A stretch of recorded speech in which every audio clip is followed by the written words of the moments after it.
The lights are on, the camera is running, and here we are for another episode of Common Sense Ohio, where, of course, you can check us out at commonsenseohioshow.com, January 5, 2024 edition. So here we are in 2024 already. You know, some years it takes me a long time to figure out that it's the new year, and I write the date wrong. This year it's been easy, 2024. I got it. I wonder if it's because it's the 2 and 4. Maybe. I'm the same way. 24 has been not been a problem at all yet. Yeah, that'd be an interesting thought process to figure out if it's harder on odd years. But anyway, that is a debate we do not need to have. So it is Common Sense Ohio. We're, again, brought to you by Harper Plus Accounting. I was just talking to Mr. Harper over at Harper Plus Accounting, and he's like, "Oh, we're sponsoring you?" I was like, "Yeah, you're sponsoring us." Oh, for God's sake. No, we were joking. But you know, the idea, he's on my mind a lot these days because as I resolved last year's tax process, I'll call it, which for me involved quite a bit of planning, quite a bit of thought, and trying to figure out where to move the dollars here and there all throughout the year. I am only thankful that I had Harper Plus Accounting working through that with me because, frankly, this could have been a year where I ended up really way off in taxes and either scrambling to come up with money or worrying about how much I gave the IRS that I shouldn't have. And by the way, those of you who think you love that tax refund, you are giving the government, that is Uncle Sam, the people who steal money from you time and time again. They tax the same dollar over and over and over. You earn it, they tax it. You spend it, they tax it. And you die, they tax it. They could just tax. Right. Like you're giving them a tax-free or an interest-free loan. Guys, isn't it the Form W-9 where you declare how many exemptions you have and they adjust put zero.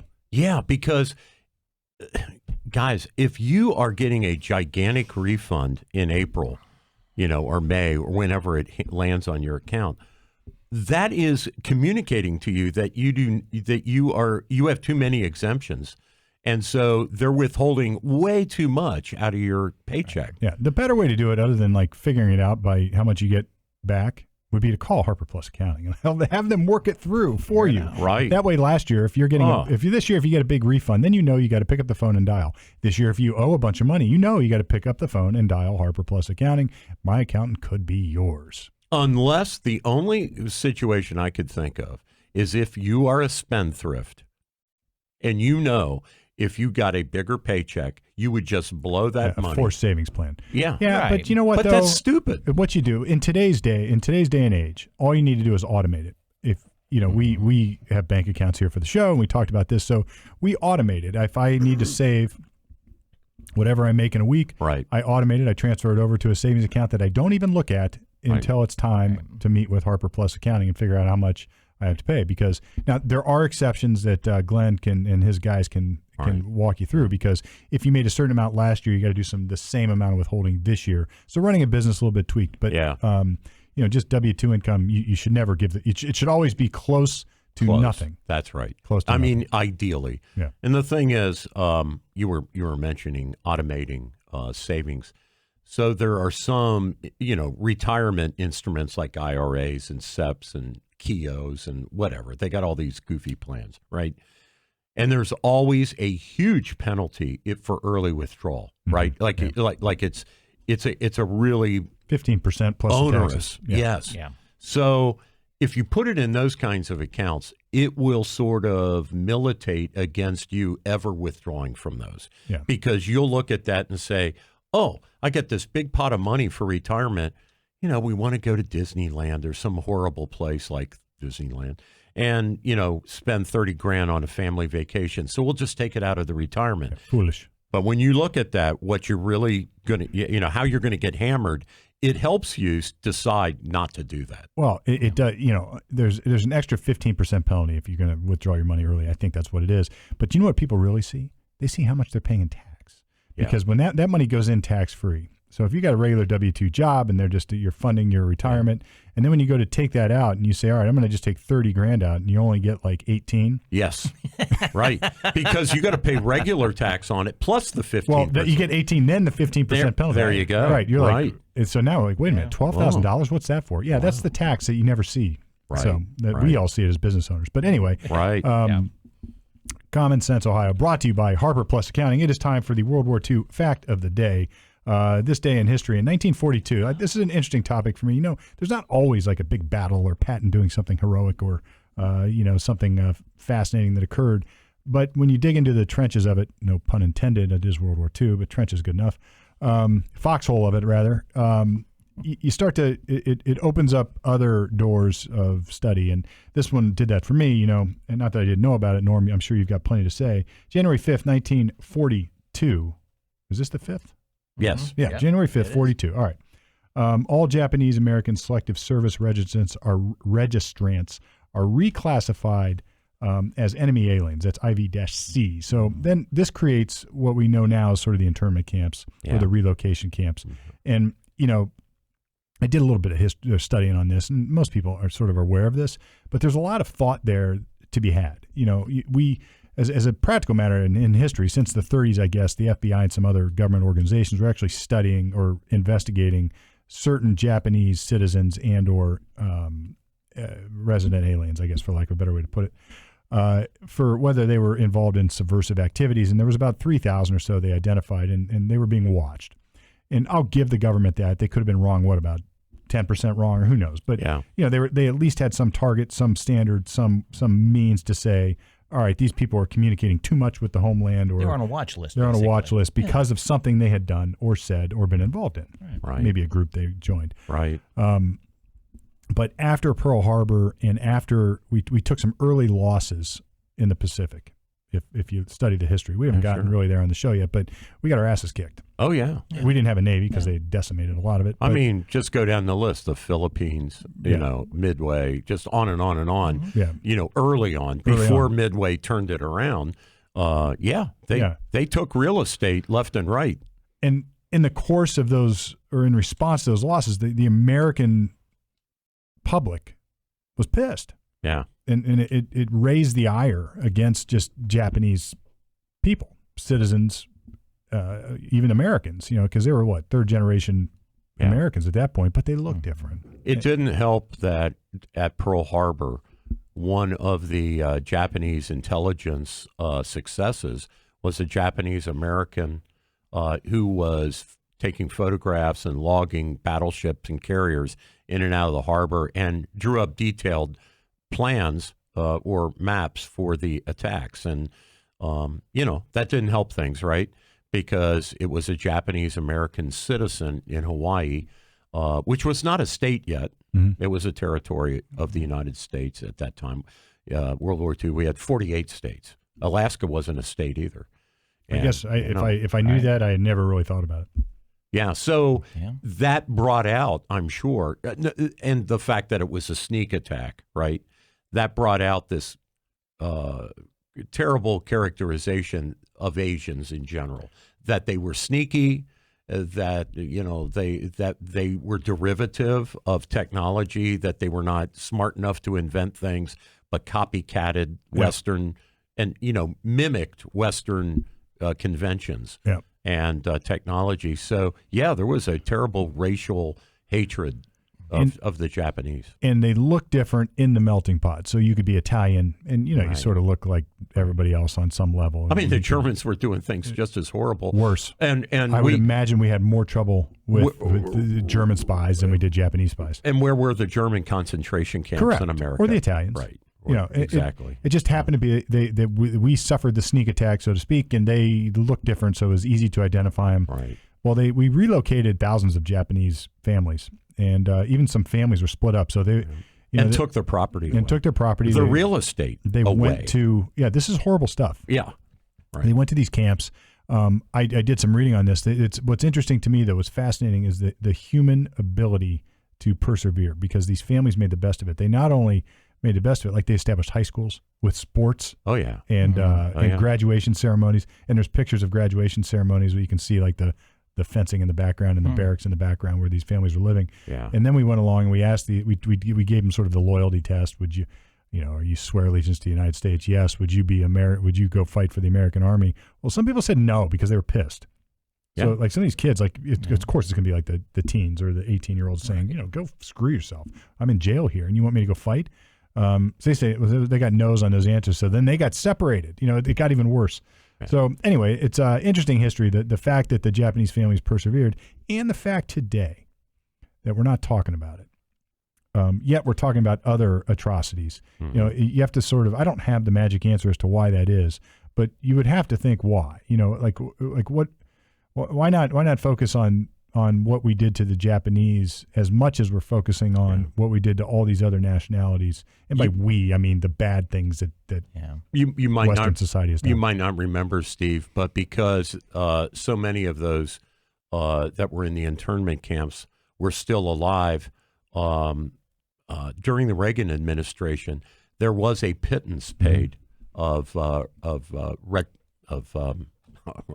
losing the word, but some acknowledgement in the form of cash to those who were interned that were still alive, and it was minimal. I want to say like $22,000. It was an acknowledgement. I do remember that of some small reparations in real time, right? Because that Reagan mid-'80s, that would have been 40 years after the internment. You could still do something about it to people who actually were there, from people who did it to people who suffered. Correct. Right. You could at least acknowledge officially as the government, because this was government action. This wasn't plantation owners. Right. This was the United States government that did this under FDR.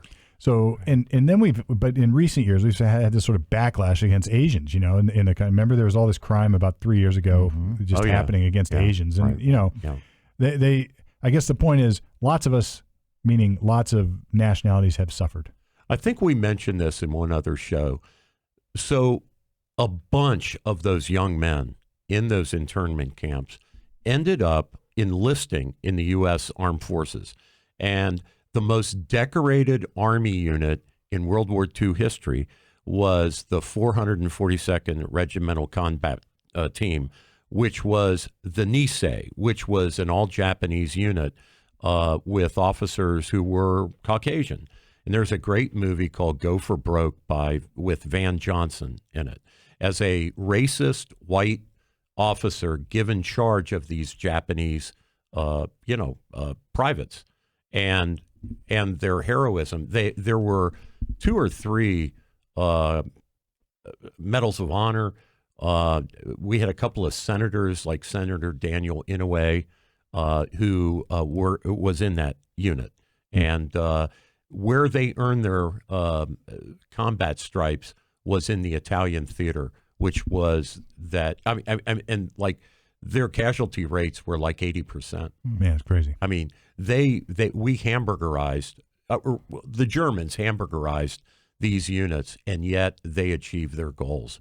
And back home, their parents are in a concentration camp. Yeah. That's insane, right? Utter insanity. Yeah. So it's kind of like the Red Tails, the black fighter pilots. Who go back to Alabama or Arkansas and or then Texas. Jim Crow. Yeah. Back to Jim Crow. Like, you got to be kidding me. Yeah. I can't come into a Walgreens and get a milkshake. You sort of have to ask, like, what do you do about it now? And all you can do about it now is learn from it and not do it again. Like, you cannot. I just had this conversation with somebody upstairs in my office. You know, this individual was in my office because of a criminal problem, made a mistake, not a bad person, but, you know, just a series of dumb, stupid things that the person did, and they found themselves in trouble. And, you know, you have to have some redemption here. You know, it's like there's got to be a way through it. You got to acknowledge the mistake. I say this in court all the time. You got to acknowledge the mistake. You have to apologize for it, and then you have to move on, because that's the only thing you can do. Sure. That is it. That's right. We cannot change the fact that we had slavery. We cannot change it. We can't fix it. All we can do is say, never again. Yeah. We can't change the fact that we interned our country. When I say we, I don't mean me. I mean the United States.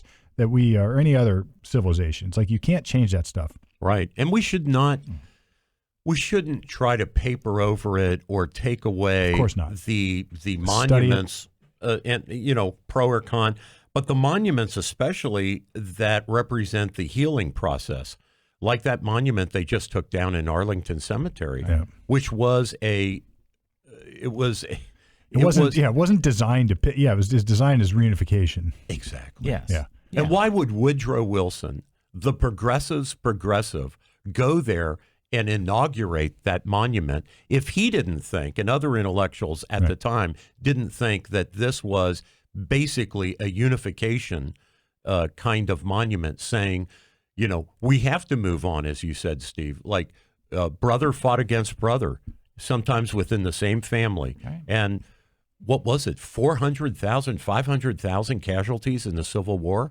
I mean, it was just enormous. And we had a very small population at the time. So it was basically like 1 out of every 10 families lost somebody. Yeah.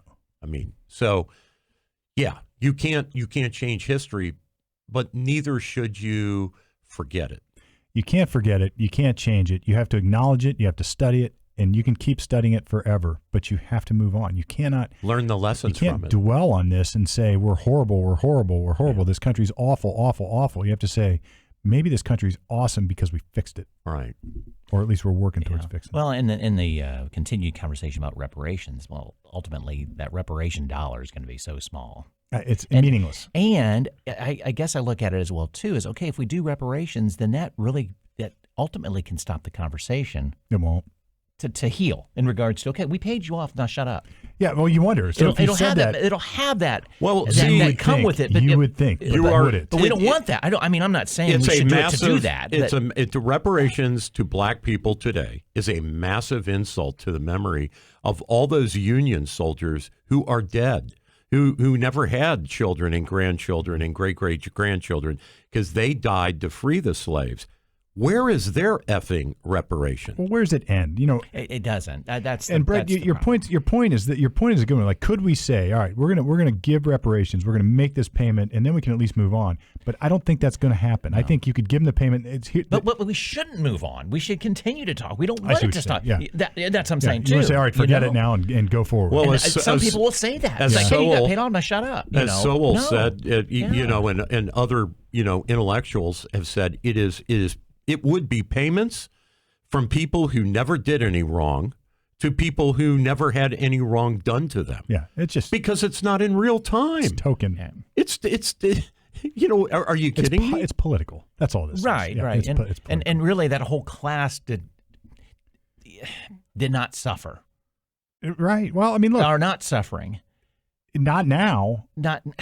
So look, do you pay reparations to somebody like Michael Jordan? Exactly. That's a good example. Who may or may not have had relatives. Say he did. Let's say, yeah. And then are we going to follow Marxism here? To each to his own need? Yeah. It's like, well, he doesn't need it. Well, are we going to use the Mason-Dixon line and have people demonstrate? You lived in the North. Exactly. If you were black in Chicago, do you get reparations? Wait, are you kidding me? Yeah, I mean, it's ridiculous. None of this is to say that it wasn't a horrible thing, slavery, but it is to say that, man, we can't fix it by paying money to people who, like you said. Oh, it'll just trigger a huge round of reverse racism. It's sort of it's forgiving student loans. It's like, F you, Oh, my God. All right, well, let's move on. You got, are we going to talk about DeWine? Well, I think we have to. I think Governor DeWine, this is my explanation for why, because two things happened this week that sort of convinced me in a comical way, but it shows you where his head is. So immediately after our show last week, DeWine vetoed House Bill 68, which had two acts. One was to prevent what is called gender-affirming services for minors in Ohio, which, you talk about a euphemism that's ass backwards. Right. It's Orwellian language there. Yeah. Gender-affirming services would be affirming the gender that you're born with. Right. But instead, not cutting your testicles off or removing your breasts. Instead, they flipped the language, and they've won the battle of language, the liberals. So the other act was to prevent bio men from competing in bio women's sports, both youth and adult sports. So he vetoed those.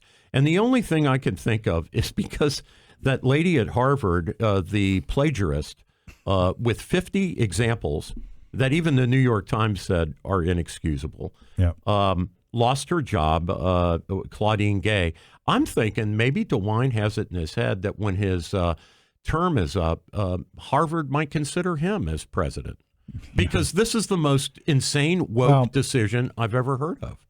I went down this path last week when we talked about this, sort of thinking about the powers, the government lever of power, and whether they had whether we should have a government that has the authority to do this in the context.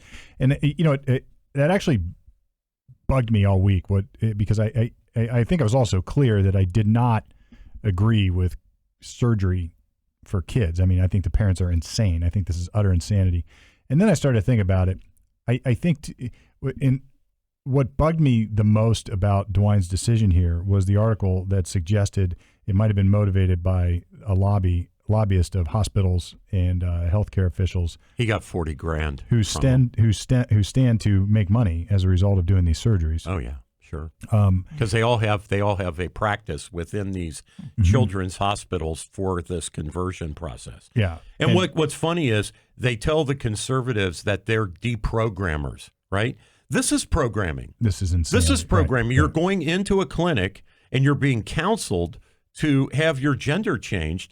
And the Damocles that they're holding over the parent's head is that if you don't let this kid transition, they're going to commit suicide. Or worse yet. Which is a joke, but because they don't commit suicide. And they commit suicide more later. But what the other sword that's hanging over their head that is not necessarily discussed is that happening in California and other places, there was some litigation in Texas, I know, on domestic relations type cases, where if you don't do this, if parents don't do this, Children's Services will come in, a government organization will come in. Yes.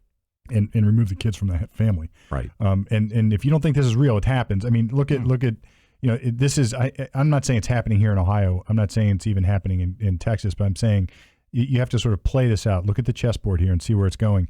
And I guess what bothered me about what I was saying last week is I focused on the theory and not the actual facts. And that is that to the extent that we have a government that does exercise this control anyway, DeWine needed to sign this bill. We need to, if you're going to have these kind of controls anyway, and we live in this, let's take it out of the philosophical and down to the reality. I find it reprehensible that we permit this surgery and permit these practices as a government, because the government's getting funded. Like there's money flowing, and when the money is flowing and people are benefiting financially, and DeWine is like, this is a political decision, not a factual one. And the parental rights argument is a flippin' joke. So let's because it doesn't work the other way, right? Right. So yes. let's walk through that for just a second. Let's talk about the ultimate parental rights decision to kill your baby in vitro, right? So we have a society that just passed a constitutional amendment to let women up till the day of birth, if they could get one doctor to say it's medically necessary, which a Planned Parenthood doctor would do, they can have their baby aborted one day before 9 months full term, right? Under our new constitutional law, which was rushed through without any thought by the wine moms out there, okay? So fine. So you're saying people can kill babies. That's where this leads to. And the joke of it is that it's parental rights, because in every other scenario involving parental rights, the liberals don't want parents to have any rights, but zero rights, like the right to even know that your child is receiving trans counseling. This is the while they're in school. This is the extension. They don't tell the parents that, but they're going to let the parents decide to cut off their boobs and their testicles. This is the extension of this. So if we're going, I can't just look at this as a vacuum, like the government has the power to either permit this or prevent parents from doing this, because I don't think we're living in a world where it is free anyway. I don't think we're living in a world where we have the sanctity of the parent relationship with a kid is protected anyway. It's not. And it's not respected by the wokes. It's not. Just in this situation do they want to use that claim. So, but if I wanted to go the other way, if I had a kid who was quote, identifying as a woman or identifying as a man, and it was the opposite gender, then I'm going to be chastised for exercising that parental right.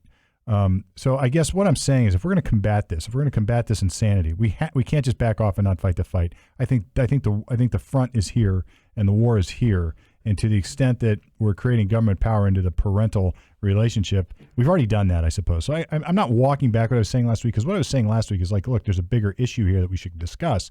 But to the extent that we're in the trenches on this right now, I think it's a mistake. I think DeWine made a mistake. I think it was weak. I think he had a chance to to make a statement here, and he didn't. Now the question, Norm, is legislatively, do they have enough to overcome it? Can they overcome the veto? Well, they're examining that. From what I'm reading, the numbers are probably there. Yeah, they're going to meet early. They're probably there, and a number of Democrats voted for House Bill 68 too. Yeah. The thing that DeWine said in his press conference about that, we need deliberative thought about a new bill that would prevent actual surgery that's irreversible.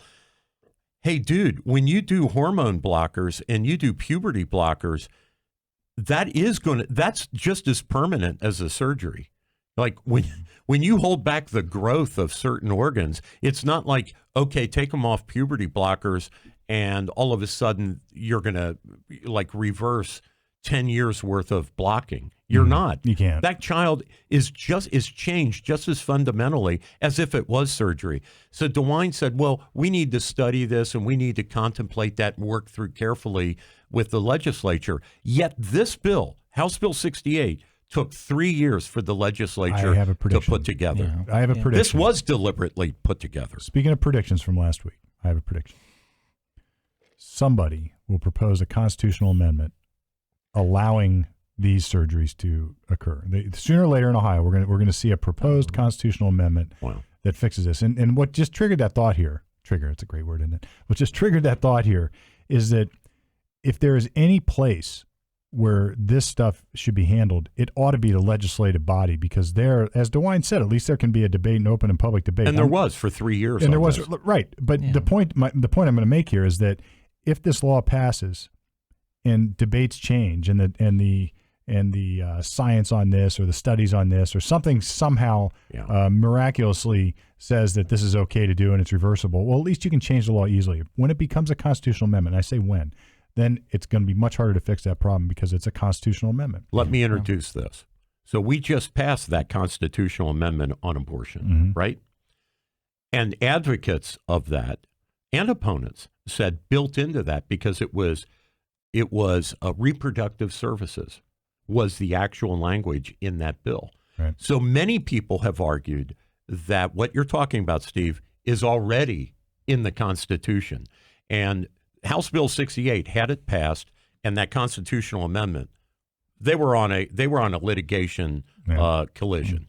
Well, hopefully that happens. Hopefully those trajectories get a chance to cross, because I'm hoping the General Assembly goes back and they have enough votes to override the veto. Yeah, 3/5. Yeah. So I want to play a little bit of devil's advocate on this, a little bit, because I want to read a quote that DeWine said that I like, in that he says, were I to sign House Bill 68 or were House Bill 68 to become a law, and Ohio would be saying that the government knows what is medically best for a child than the two parents who love the child the most, their parents. I guess I'm looking at it from the point of conserving our rights as parents. Mm-hmm. Sort of the angle I was coming at from last week. Yeah. That I like. So where was he when COVID hit? That all of a sudden the government has to be involved. You know, it's almost like 180 when he says, I read them going, wait a minute. It's disingenuous political babble. He's going with the way. So Brett, let me absolutely smash that, with the biggest hammer I have. Okay. So the liberals are against what they call, it's very common in Africa, the vagina being lacerated and mutilated. They take the hood off or something. The G spots removed or whatever they do. The genital mutilation. Yes. So in America, supposedly we're so enlightened, we would never permit that. So, but we kind of are with that, though, aren't we? Exactly. Yeah. So why is a parent in the United States, in the name of transness, allowed to mutilate their child, but people in Africa can't do the same thing? But here's the distinction. You said allowed to. The problem is it's encouraged, and it's not just that I'm going to make a decision to have my son circumcised.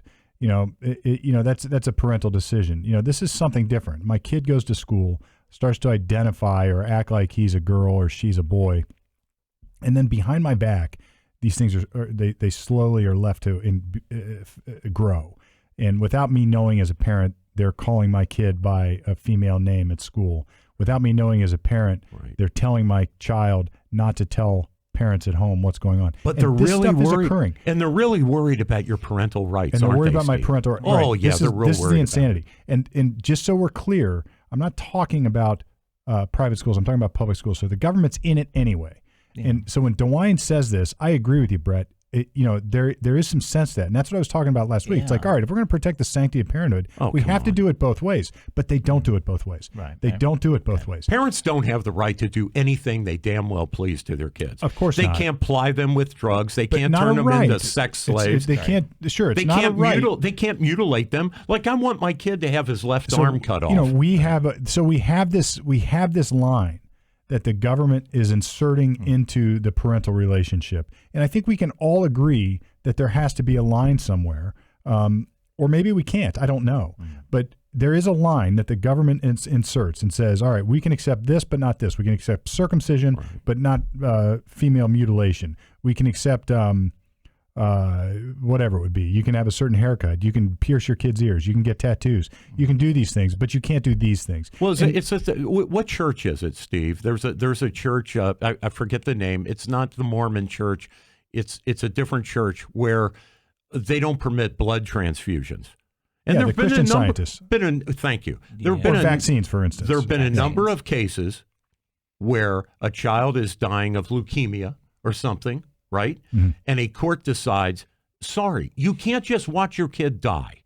There is a way to save this kid's life. And we're going to do it. And we're going to do it. Right. Okay? And there's a constitutional basis for that, I suppose. If everybody has a right to life. You don't get to put your kid to death But in America. On the, but we're in this weird zone now where we have to contemplate this in a way that we've never thought we would ever have to contemplate it. It's like nobody ever envisioned that we would have a society where parents are encouraged to cut their boys' testicles off and turn them into a girl at age like 8. Nobody ever, even just the science and the medical science to do it. Not even close. To do it. I mean, in our lifetime growing up, that didn't exist. Chappelle had no, you're right. So we're walking in this. Chappelle's a great his Ohioan. His new Netflix series dropped, and I don't know. I think this was on it, and I didn't watch the whole thing. It was a reel on Facebook or something. Yeah. And he says he went and I'm drawing a blank. Well, he has said that his humor about trans and gays is based on, it's just funny. Well, it's not on hate. That's what he said. He's got this sort of twisted way. So he said he said his hero was Jim Carrey, and Jim Carrey was interesting. One of his heroes. Like one of his, like he looked up to Jim Carrey as a comedian and thought he was a good guy. And he finally got a chance to meet Jim Carrey, but it turns out Jim Carrey was on the set of the movie where he played Andy Kaufman.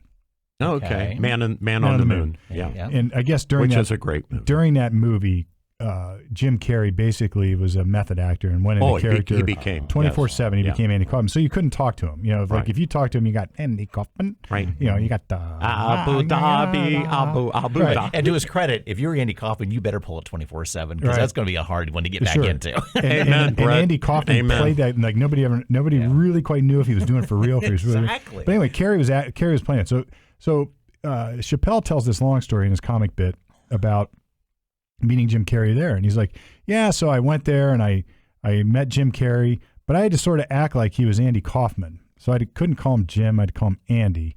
And then I had to talk to him as if I were talking to Andy Kaufman. But I knew that I was talking to Jim Carrey. And he goes through this whole bit, and you know how Chappelle is. Chappelle has this way of sort of really, like he plays it up and he goes, it's sort of like talking to somebody who's trans. It's a guy. And then the house fell down. Right. I mean, then the wokes went crazy. He's getting skewered for it. Sure. But he's like, you're just living this lie and acting like this way, but it's an act. But there is such that someone that classifies themselves as they. You're talking to them, and now you're not forced to use the pronoun, but if you don't, you're going to get the stink eye. But you're kind of going.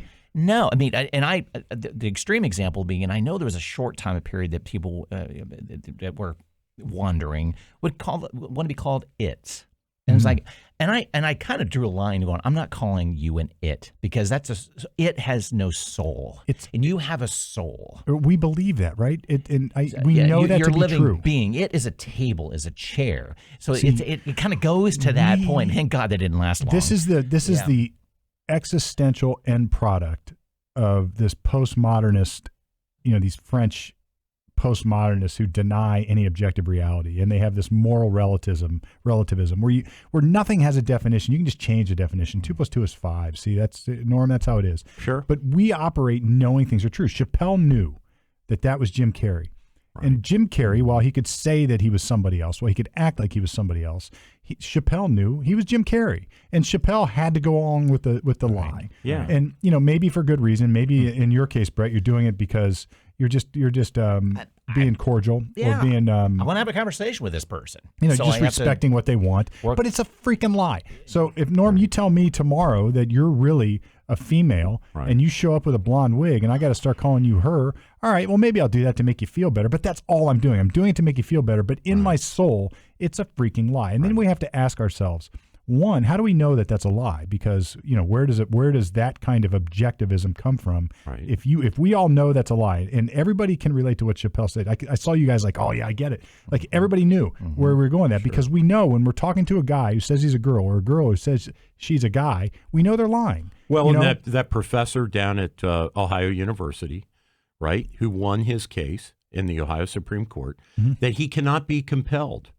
to refer to a man as a woman. Sure. And, it's a Jordan Peterson case. That's an easy around, though. You just call the person by the name, by their proper name. Sure. Yeah. Well, that's fine, but that was not what was this. I know. We did this. Yeah. We did something similar. I got to think this through. Well, I'll just throw it out there, then we can think it through together. Remember when I was growing up and I learned to write composition formally, everything was he. If you didn't know the gender of the person or whatever you're talking about, it defaulted to the masculine. Yeah. And there's other languages that do that too. Spanish has a masculine. Most of the Romance languages have a masculine. Yeah, exactly. And then, but we all of a sudden had to invent this farce that you could start using her. And why are we using he? We could just use her. It's like, well, we got to pick one. Oh God! And this has been the one forever. I don't feel like I'm morally superior because I happen to be a guy and we're using he. Dude, that's like all these congressional committees where there was chairman being used for 200 years. I learned now it's chairman, chairwoman, chair this, chair that. But I learned over the years and just made it a habit to find a way around it. Right? Yeah. I started to say I would avoid the use of gender pronouns, and this is like a logical extension of that. And maybe looking back, and when I write to courts now, do I think, are they going to be offended if I use the word like emasculated, or if I use the word barren, or if I use the word, whatever it is? I mean, these are gender specific terms. Right. And, life. Yeah. So you wonder when we start to twist language with this motive, we sort of get to the spot that we're in. If it's Plato arguing with Socrates and Gorgias. You have to have some common understanding of language. Well, in order to have the libs want to win the war of words, not just to win the war of words. They want to drive policy off of that. So it's not good enough that the professor at Ohio University would say Cindy instead of William. They want what they want. They want what they want. They want Cindy. They want Cindy, the bio man, to swim on the swim team on the girls' team. And we're forced to say that that's okay. That's right. I'm not. I mean, look, I don't say it's okay. The words are just there to force a serious a lie policy goal. It's a lie to have men in women's sports. Which is insane. It's just a fundamental lie, and that's what Chappelle was saying. It's tolerating a farce, and you feel something in your soul when you do that. I do anyway. Well, sure, I know that it's not right. It's factually incorrect. Like, even if I'm being conciliatory to somebody who said, you talk to your girlfriend, and how do I look today? And you're thinking, well, she didn't look so hot today. She didn't get enough sleep, or this or that. But you never tell her that. No. And so it's a little white lie. But this is it's like it's pushed too far. It's like we're supposed to do these things and go along with these things. And then their response is always like, why do you care? Just call. Because you don't feel right living a lie. Right. And then sooner or later that leads down. This is the foundation for more. And like you said, they're going to start driving policy with it. So now we've got the U.S. Boxing Committee and the Olympics allowing women, if they pass, I think that's what I read, allowing women, if they pass certain hormone or testosterone tests, you can be a guy can compete with the women. Yeah. And it's like, it's how is that justifiable in any way, shape, or form? Go talk to any of the UFC fighters about how this goes down, man. The women and get slaughtered. That's what it's going to have to take is a slaughter. Yeah. at some point in time that is on national television, It's and it happened. just plays it's over and over and Michael over again. Thomas, the guy in UPenn. It's just Yeah. when it becomes ubiquitous. Yeah, that we just see this over and over and over. All of a sudden, people are going to say, "This isn't The right." wine drinking suburbanites that you're talking The wine moms. the wine moms. We'll call them D-wine moms. The D-wine moms. Their compassion is killing the country. Sooner or later, here's what happens. They're killing the country. It always happens. Sooner or later, it'll be their kid.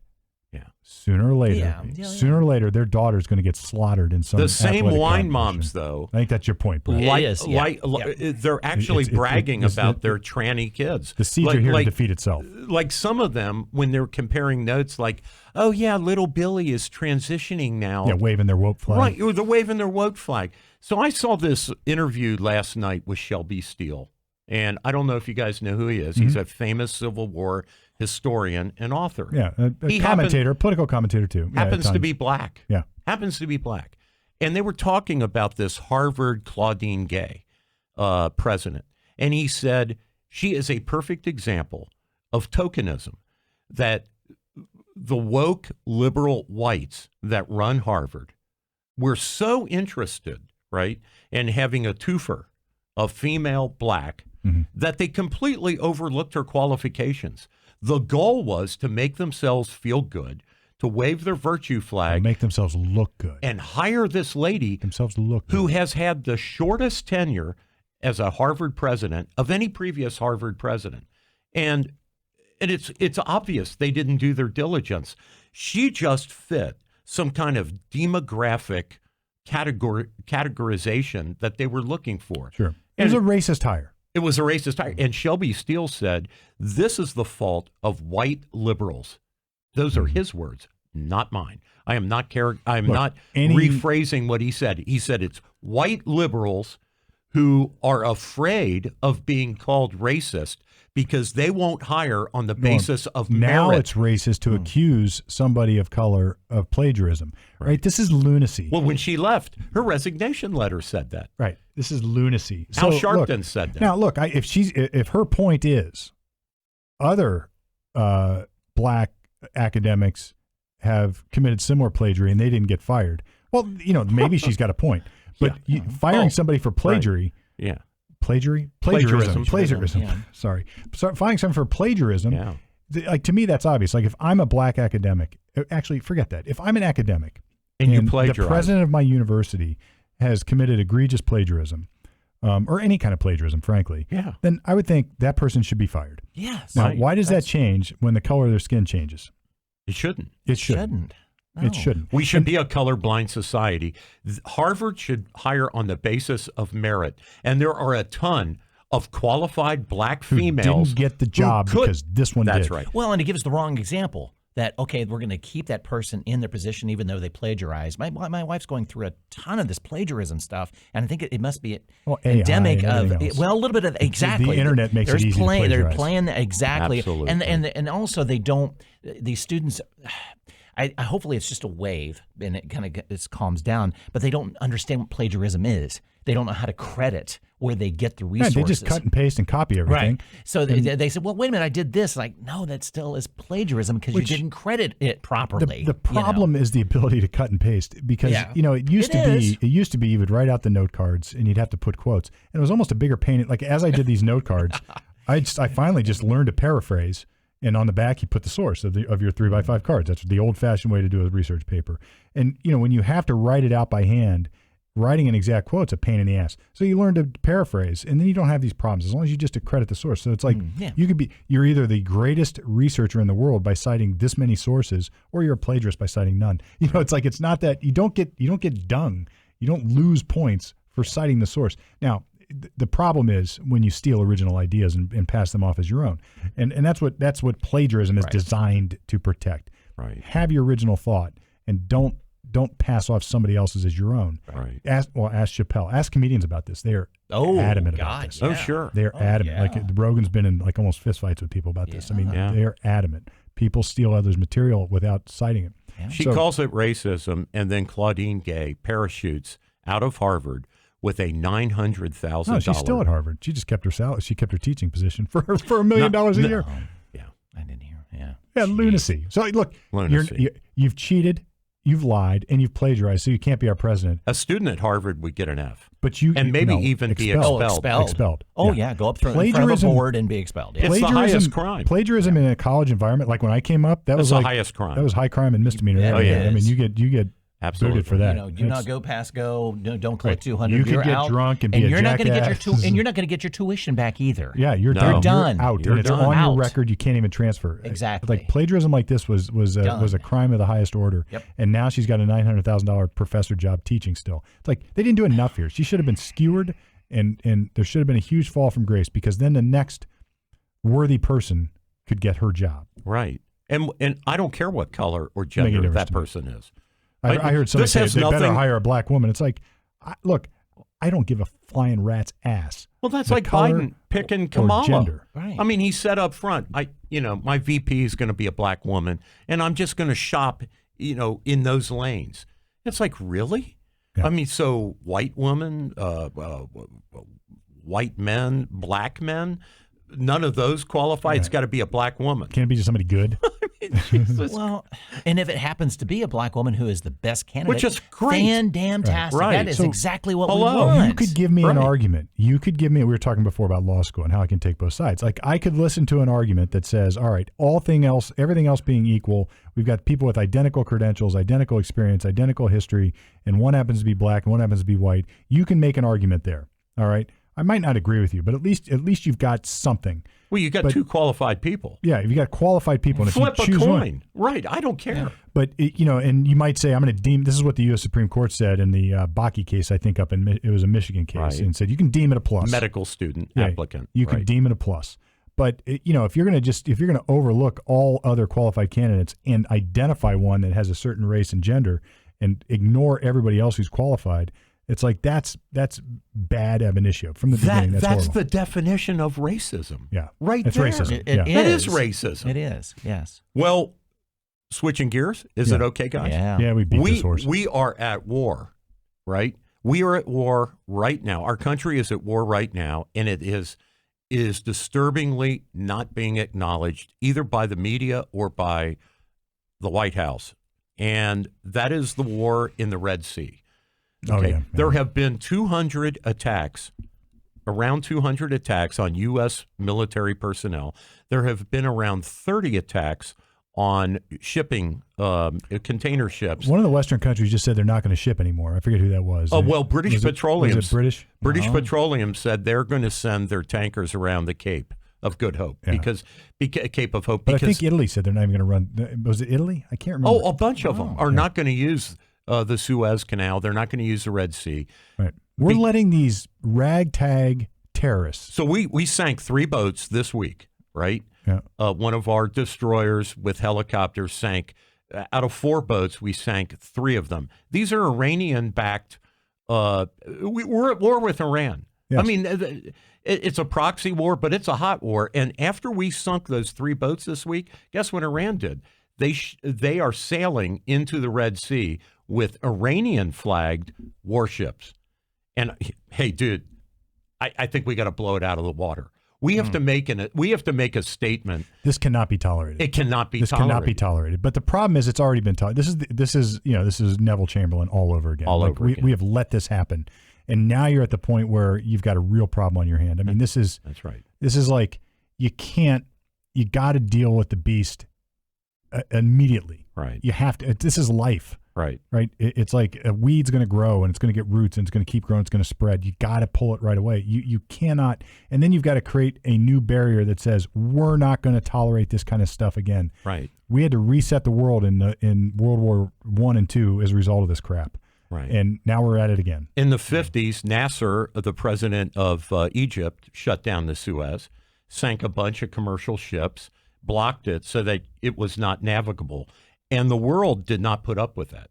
Okay, we reopened the Suez Canal by force. It should be. And we're at war. Yeah. I mean, we've killed Iranians now. We've blown up all these Houthi missiles and drones. Who's watching this? China's watching this. Yeah. Russia's watching this. Exactly. It's like, look, is Iran a real threat to us? Well, no, not if we don't want it to be. Yeah.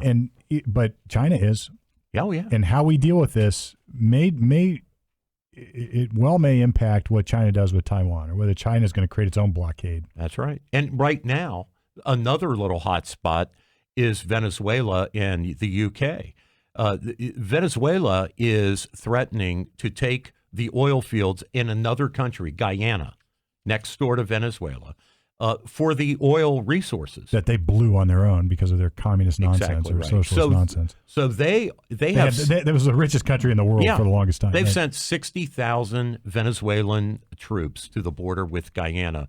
The United Kingdom has sent, just like they did in the Falklands, they have now sailed some warships down to Guyana. Doesn't it feel like that? The world's going out of control here because of weakness. It is weakness, yes. You're right. It is Neville Chamberlain. Yeah. It's weak. We are telegraphing.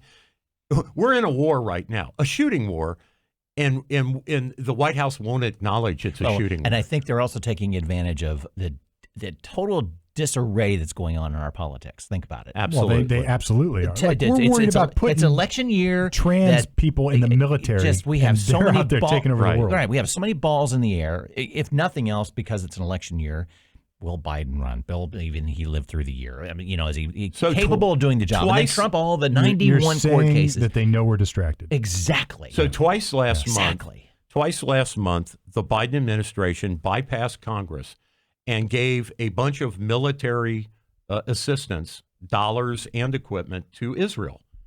Now imagine if Trump did that.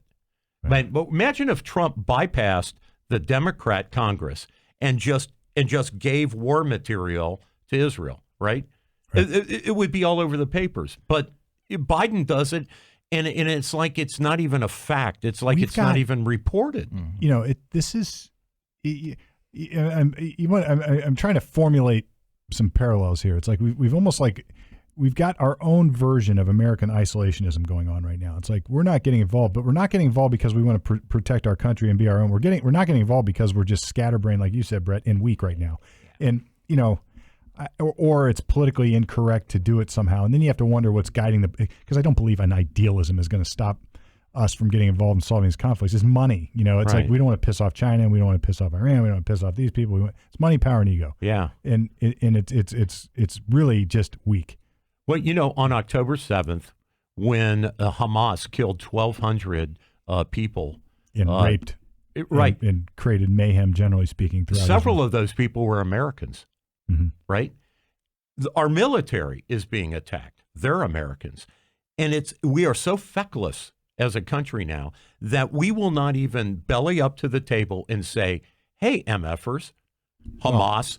And it's because of this narrative that America is bad. We deserve it, Norm. Oh, sure. We deserve it, right. We deserve it. We're the horrible people. Colonialists. How dare you defend yourselves? Yeah. Because imperialistic, you're colony-creating evil white people in America where everybody wants to come with. And it makes you wonder, too, is Biden thinking this, or is it the people around him? I don't think Biden has it. I don't even think Biden thinks about what day it is at this point. Because there are advisors. So are advisors advising him not to? Well, are they advising, hey, we should do this, and he's just sitting? Grandpa Joe's saying no. I think that's a fairly easy lob. I don't know. I do know. Okay. And let me explain how I know. Because the same people advising Obama are advising Biden. It's Obama It's too. the same people. Okay. It's the same mafia. So Biden gets in office. Trump backed out of the Iranian nuclear deal. Right? Immediately. What did Biden do? Like the first week, we're right back in the Iranian. And so he gave them, just like Obama did, all of these seized, all this money that was frozen was released to Iran, right? Which is financing this terrorism. And also the nuke deal is, so Iran will have fissile nuclear materials at a certain point under this treaty. It will allow that. I think it is by 2030. They're shooting at us. And they're shooting at us. Yeah. It's like, what are you doing? Where's the media on this? Right. Let's. How is this not headline news everywhere? It's inexplicable, and it's kind of like switching gears Instead, we're focused on a racist termination of a plagiarist. Right. From Harvard. Right. We're worried about that. We're worried about men competing on girls' teams. The stuff we're worried about is bizarre to me. It's just imagine what China's thinking. It's like these freaking morons. oh, they're distracted. Right. Well, and a ton of it's clickbait stuff. They know people will read that story. They know money. people will watch that Money. video on versus they won't click on CNBC or AP News. U.S. warns Houthis to cease attacks on Red Sea vessels. I mean, it's right there. Oh my God! How much you want to bet? is, It's not. And Brett, It's you not hit clicked on it. That is all we're doing. We're doing That's a a great series point. of warnings. We're warning the Houthis. Hey, don't do it again. You've done it 200 times. Don't do it 201st time. Yeah. I mean, it's unbelievable that we're still at the warning stage. You know, we're going to draw a red line. They crossed it when Obama was president, and he did nothing. He did in nothing. Syria. Right. He did nothing. Zero. So you wonder. I mean, this is World War II sort of playing out again. You know, it's like, well, you know, we were sort of mean to the Germans after World War I, so we'll just let them have their army back. Well, you know, we were sort of mean. They can have this, and they can have Poland, and they can have France, and blah blah blah blah. Well, blah. by us not doing anything, what's going to happen? It's very obvious. Years ago, the last time Netanyahu was president, they attacked and destroyed in Iran their nuclear facility, the Osiris reactor, right? If we don't do anything here as a world, as a UN, as the United States, it's quite clear to me that Israel is going to go beyond this proxy war they're having with Hamas, which is backed by Iran. There's going to be open warfare with Iran. Yeah. Israel just assassinated one of the leaders of Hamas in Beirut. That's in Lebanon. That is not in the Gaza Strip. It's already outside of Israel now. Yeah. And how can you fault Israel? Like, no. Yeah. Right. So they are when Iran gets ready to put together a nuclear device. If we don't do anything about it, Israel will. I hope so. Yeah. I mean, Netanyahu, clearly he will. They've done it before. Yeah. It's not even a question if they'll do it. They but will it do raises it. It raises a certain look. Israel has an ideological reason and a very real reason, An existential reason to be, but not just existential, but personal. You know. Well, both. I mean, life, death. I mean, but personal. It happened in their backyard. It happened in their homes. It happened. You know, it's like they are surrounded, and they're sure, and they're surrounded. But then there's this very very clean, obvious intrusion into their freedom and their ability to live. And you know, it was brutal. It was violent, gruesome. It's a 9/11. And you know, if you that's think right. about it, So ultimately, right, bigger. And we're In living over proportion. here. In proportion. But you know what I mean. Yep. We're living over here, and the news media is buffering the impact of this. That's and, right. You know, Buffering. Israel sort of deserved it, and you know, blah blah blah blah blah. Right. But sooner or later, like I think this is the point you're making too, Brett. Sooner or later, it's going to happen in our backyard. You know, like this weakness has exposed us in ways that, and Norm, you've been saying, like Americans are getting shot here. Sooner or later, we let the terrorists come across the southern border and they blow up another building in our country. Sooner or later, It's going to happen. it's like the Brits invading Washington during the War of 1812. You know, it's like, wait a minute, hold on a second. Yeah. Nobody was involved in that. Nobody cared about that war. But now, hold on a second. You Right. can't come in here and burn our White House. You know, that's a whole different game. Now we're on. You know, Right. it's like screw you, you bastards. Right. You know, we were with you for more than half the country didn't care about that and war. why we have to wait that long? I liken it to the, you know, you don't have an arm coming down at a railroad crossing until somebody dies. That's right. But But we always America uniquely is like reactive this. versus proactive. I think historically we're like this because we are geographically isolated in some. Isolated is not the right word, but protected. We are. And yet, we are. and yet, the first foreign war that the United States ever fought was under Jefferson against the Barbary pirates. Right, Muslim forces in the Mediterranean Sea. I mean, here we go again. Right, Yeah. over 200 years ago. Right, our first foreign war Interesting. was not on a nation. It was on a terrorist organization, the Barbary pirates. That's why the Marines sing about the shores of Tripoli. That's where it came from. When we invaded Libya and taught the Barbary pirates that this young nation, America, founded, 20 years beforehand, you can't screw with us. We will come after you right? With sailing ships. It's sort of interesting though. See, we have had think about our history for a second. Like even the Revolutionary War, most of the country didn't really care. You know, it's like it was a group of our 2/3 didn't care. It's like it was like, all right, whatever. But then all of a sudden there's fighting in your backyard farm field, and you're like, all right, well maybe we should care a little bit. And then somebody gets killed, and next thing you know, it's like they just burned down my barn in my house. Yeah, and then now they're pissed. sticking soldiers here, and now wait a minute, hold on a second. These redcoats are now taking over my house, like you said, burned down the barn, taking over. Right. It's like now, like slowly we woke up to it. Yeah. You're in rural Pennsylvania, but all that hot stuff was in Boston and Philadelphia. But now it's in your backyard. Now it's a little bit different. And then 1812 comes along, same kind of thing. Everybody's like, what are you talking about? Impressment. Blah, blah, blah. It's not my kid, whatever. And then, it wasn't a popular war, and old Madison, it's like, whatever. Yeah. And then all of a sudden they burn the White House, and it's like, Wow. I hope Dolly got the furniture out. I don't think they were literally carrying it out, carrying out artifacts. And then, it took forever to get us involved in World War I, and it took forever to get us involved in World War II. We just didn't care. Right. And then, we had to be attacked. We had to be attacked. Lusitania and Pearl Harbor. Pearl Harbor. So, right.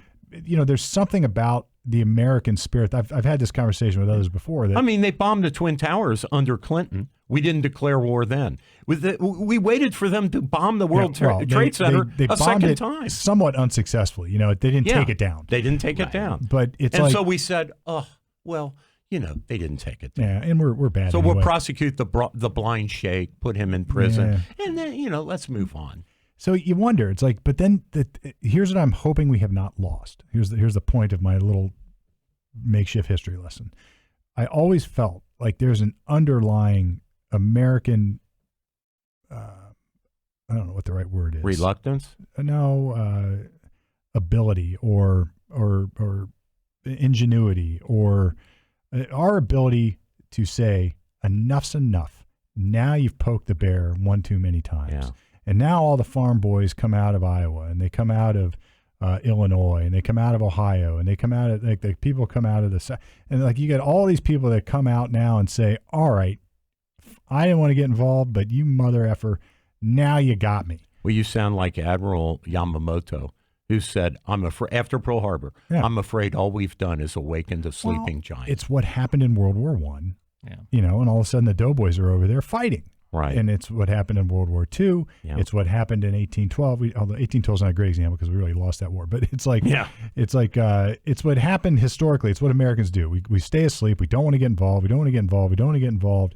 It's like, I'm hoping that spirit is still there. Right. But I'm worried that it's not. Right. I'm worried that it's not. Going there too in my mind, but you know what? But you don't know until you know. You don't know until you know. Right? The bear wakes up. I go with the motto of the Strategic Air Command: peace through strength. Peace through strength every time. Mm-hmm. If you're the baddest MFer, we had a war, but we had an enemy. We had the Soviet Union. Nobody will screw with you during those days. We had the Soviet Union. We had an enemy. Right. Then Khrushchev saying he's going to kill us. Well, as soon as they took the wall down under President Bush, boom. The first, right. Yeah. We just defunded the military.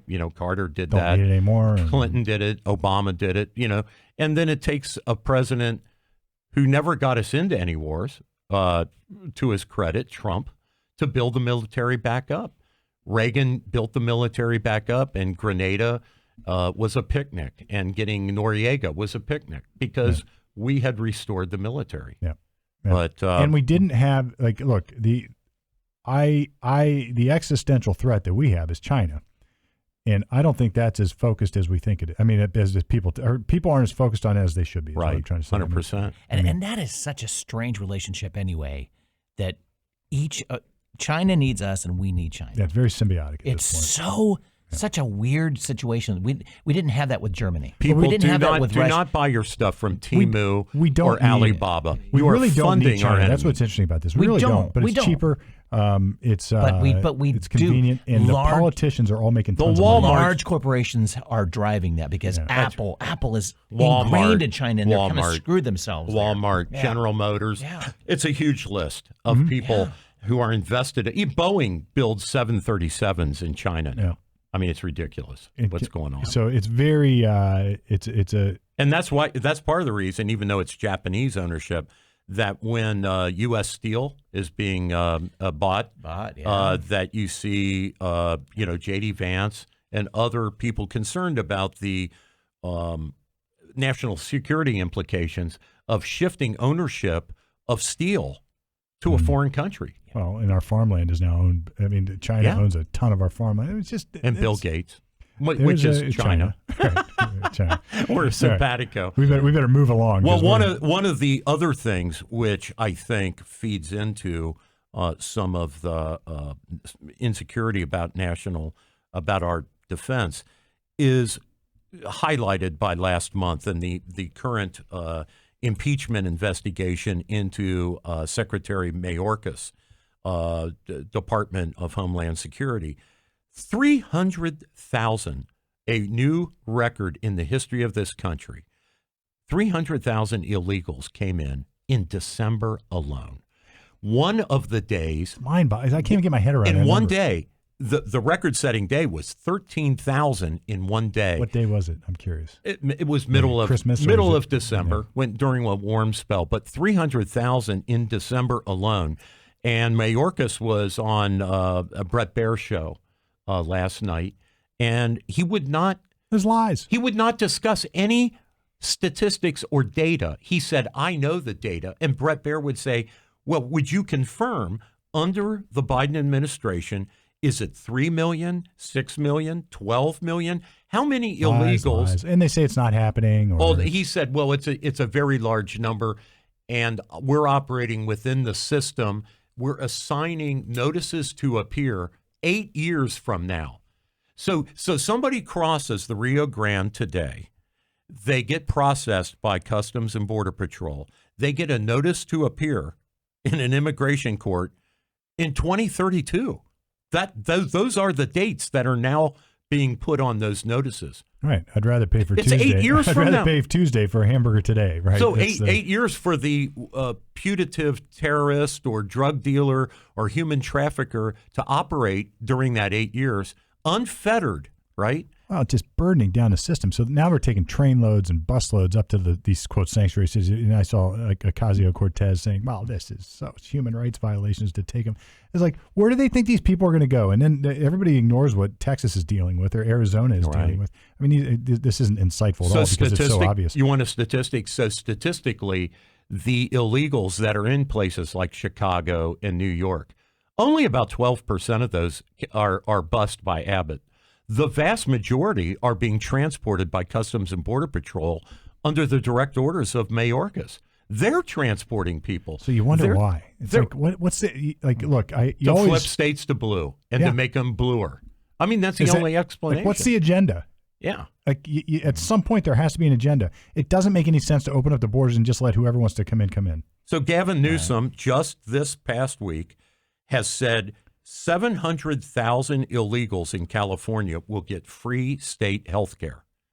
How can California sustain that? They're going to go bankrupt. They can't. They go bankrupt. But this is what's happening in all these sanctuary states. Well, and then the government is giving California. Here's what pisses me off, because then the government subsidizes the federal government subsidizes. There's a money flow. They're all saying we decided to be a sanctuary city or state, so we want the money. So now we expect the federal taxpayer to reimburse Chicago and New York for their lunatic policy. That's what's coming. Taxpayers in Maine will be helping people in California, basically. This is a burden on everybody. Right. That's right. Yep. Yeah. All right. We got any nuggets before we... Yost shot down the 2,000 mules election concept, but it'll come back. Biden has announced that his campaign angle is going to be about threats to democracy. And, of course, we can go through a litany of all the threats that Biden is to democracy. But Trump finally, I don't know where that speech was. I saw Trump do this, but Trump actually finally articulated something that was correct, talking about the real threats from democracy and where it was coming from. Right. Because, Trump can be all over the place at times, and he's got his own. DeSantis and Nikki Haley have done the same thing. They've done the same thing. Yes. But, I think and Trump Vivek. Yeah. Like the real threats to democracy is Biden. Is Biden. Yeah. Biden is losing to Trump. This is unbelievable. But a USA Today poll, USA Today hates Trump. Let's just, editorially hates Trump. But my prediction. But here's a USA Today poll. Trump is leading Biden in the 18 to 35-year-old demographic. He's beating Biden in the youth vote, according to USA Today. He is beating Trump and I'm not a Trump guy. So for anybody who, if this is your first time listening, I'm a DeSantis guy. Trump is also beating Biden in the Hispanic vote. Well, that doesn't surprise me at all. And Biden got elected with 87% of the black vote. He is down now. Black support for Biden is at 62%. So Trump has eaten into that demographic. We're now up to $43 trillion in debt. I say Congress needs to... That's an existential threat to democracy. Shut the frickin' government down. What was the increase in just 1 month? It was 10 billion in 1 month. It's to December. Yeah, it's off. It could probably 53 by the time we reach to March. For what I read. But guess what? We got like 300,000 immigrants coming in. Yeah. Illegal immigrants coming in 1 month. That takes money. Yeah. So is Congressman? You got to borrow it. Congressman Andy Biggs, that group of guys, ladies and gentlemen in Congress that got together, tossed out McCarthy, put in Steve Johnson. They're now saying no more delay, no more putting off this inevitable shutdown of the government. That we can't keep kicking the can down the road. Gonna get kicked.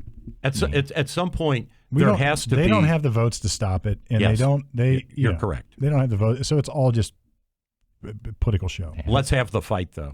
Yeah, because the public needs to be educated about what $43 trillion in debt really means.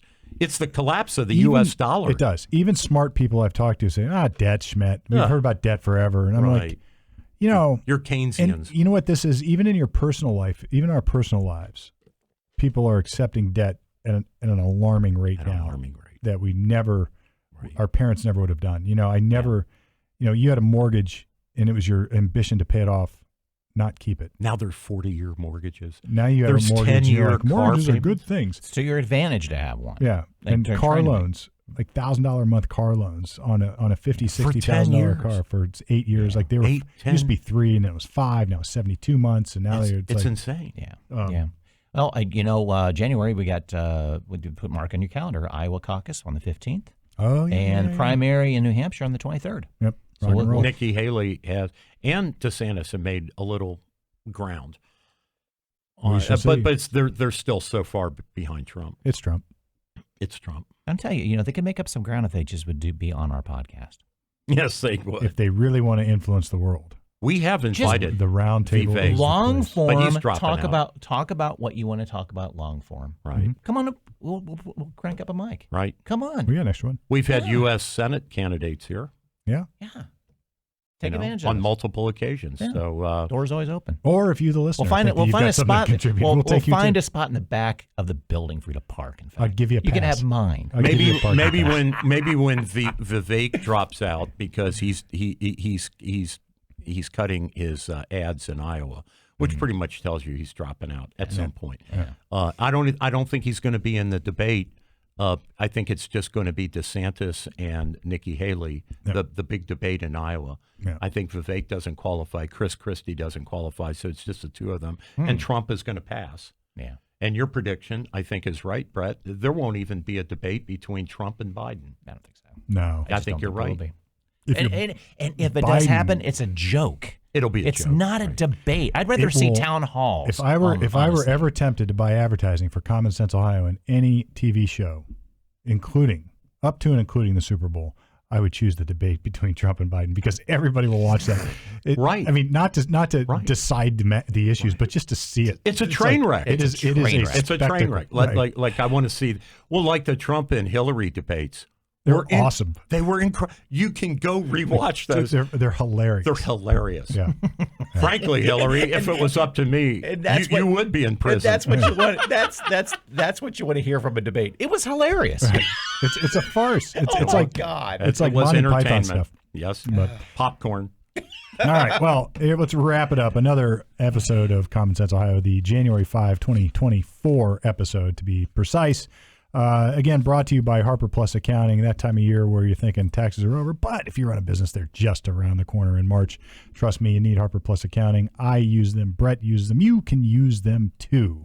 So with that, we will come at you right from the middle next time right here on Common Sense Ohio. But for now,